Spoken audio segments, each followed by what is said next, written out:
Today, Wizards of the Coast address the players regarding the MTG Arena economy, player complaints, and what we can expect in the near future. There are some pretty big developments here, and they've sparked heated debate in the community. Today, I'll be breaking down the main talking points of the stream and giving you my personal thoughts. Topic number 1, Mythic Booster Packs. Wizards of the Coast basically stated they don't expect that most players want to have every single copy of a card in a given set, and that players generally have preferences in the types of decks they build and play, so being able to make every deck wasn't important to most players. They did acknowledge, though, that there are completionists among players who want to have every single card, including rares and mythic rares. That's where the Mythic Booster Pack comes in. This is the description directly from Wizards of the Coast. We'll soon be launching a Mythic Booster Pack available for 1,300 gold that ensures that the card in the rare or mythic rare slot is always a mythic rare unless it's replaced by a wild card.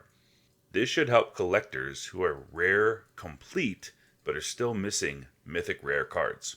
This strikes me as a pretty good way for players to guarantee they see mythic rares out of packs, and the cost doesn't strike me as too pricey.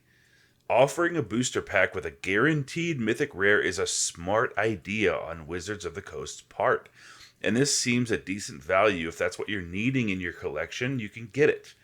When I started reading the post, I thought there was a good chance it could only be purchased with gems and not gold, but I was pleasantly surprised, and I think the decision to offer it for gold is probably a good one for the player base in general. Number 2, Wildcard Exchange. They also directly address the often talked about wildcard exchange feature requested by some users. When presented with the question, will we ever be able to exchange lower rarity common and uncommon wildcards for a rare or mythic rare, they answered, there are currently no plans to support this. Personally, I'd like to see a wildcard exchange, and I hope they'll reconsider in the future. Uncommon and common wildcards are much more plentiful than rares or mythics, so I see their point from a business perspective, but even a reverse system allowing players to break down mythic rares or rare wildcards into wildcards of lower rarity like uncommon and common might make sense here and give players a little bit more freedom without costing Wizards too much in terms of profits. Number 3, Wildcard Bundle. On to the big buzz topic of the day. This one everyone's talking about. Wizards has announced with the release of the Streets of New Capenna set on April 28th, 2022, quote, you will be able to purchase a wildcard bundle that contains 12 rare and 4 mythic rare wildcards as a simple way to get the wildcards you need to finish off your current deck or kickstart your next deck.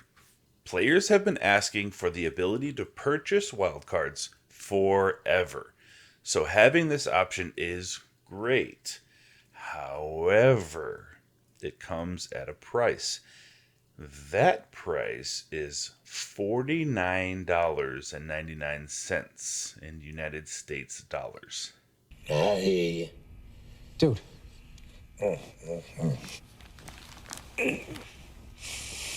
Screw it.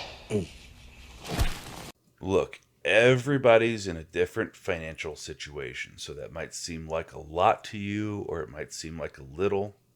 The way this hits you will be different depending on your situation, but to me it does feel kind of steep.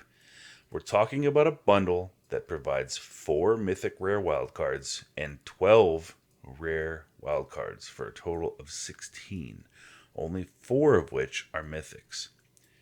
If you're playing competitively in Constructed, you already know most competitive decks need 4 copies of most rares and usually around 6 to 8 mythic rares.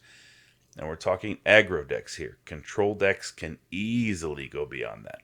Right now, today, on Arena, you can spend $50 to get 9,200 gems. That can be used to purchase 45 packs. What would you rather have, 45 packs or 12 rare and 4 mythic rare wildcards? I'll leave that choice up to you. Let's leave on a positive note. Number 4, the new format. If you've seen my video about why players dislike alchemy, you're already familiar with its effects on historic. It seems Wizards has heard and acknowledged player grievances here and is doing something about it. Here's a quote from Wizards on historic and the introduction of a new format. We know that the introduction of alchemy and the inclusion of alchemy cards in historic has pushed that format further away from tabletop than some players would like. As a result, we'll be adding a non-rotating format that exclusively consists of cards available in tabletop. This will give us the symmetry between our live and print formats, each having a rotating and non-rotating variant. More news on this format as we get closer to its launch.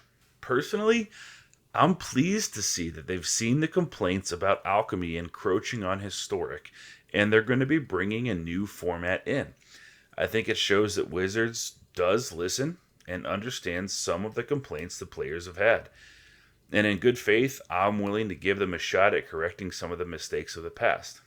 If you like the video, please hit the thumbs up, subscribe, and share. It supports the channel, helps me bring these videos to a wider audience.